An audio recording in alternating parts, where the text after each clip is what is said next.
I remember you said that death is psychologically just as important as birth, and like it's an integral part of life, but surely it can't be like birth if it's an end, can it? Yes, if it's an end.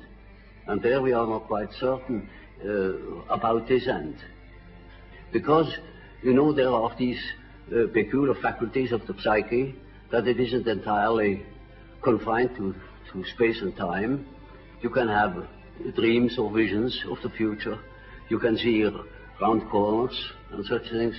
Only ignorance deny these facts. It's quite evident that they do exist and have existed always.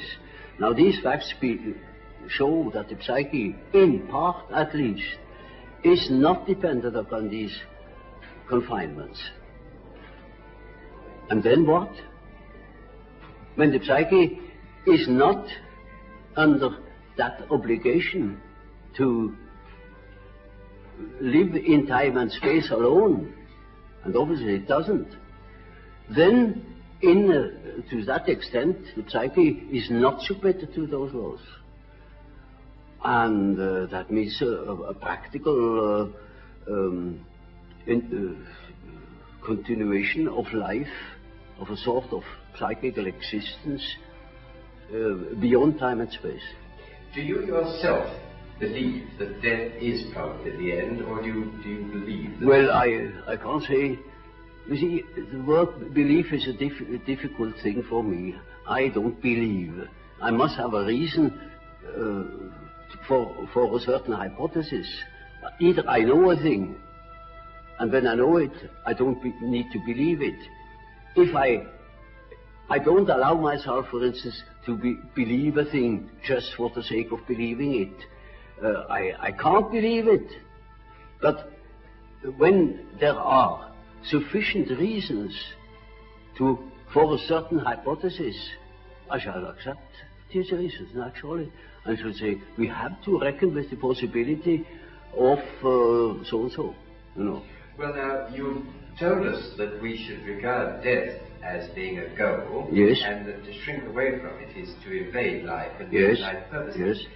What advice would you give to people in their later life to enable them to do this, when most of them must in fact believe that death is the end of everything? Well, you see, I have treated many old people, and it's quite interesting to watch what the unconscious is doing with the fact that it is apparently threatened with a complete end. It disregards it. Life behaves as if it were going on. And so I think it is better for old people to live on, to look forward to the next day, as if he had to spend centuries. And then he lives properly. But when he is afraid, when he doesn't look forward, he looks back, he petrifies, he gets stiff and he dies before his time. But when he is living on, looking forward to the great adventure that is ahead, then he lives. And that is about what the unconscious is intending to do. Of course, it's quite obvious that we are all going to die, and this is the sad finale of everything. But nevertheless, there is something in us that doesn't believe it, apparently. But this is merely a fact, a psychological fact. Doesn't mean to me that it proves something. It is simply so. For instance, I may not know why we need salt, but we would prefer to eat salt too, because you feel better. And so when you think in a certain way, you may feel considerably better. And I think if you think along the lines of nature, then you think properly.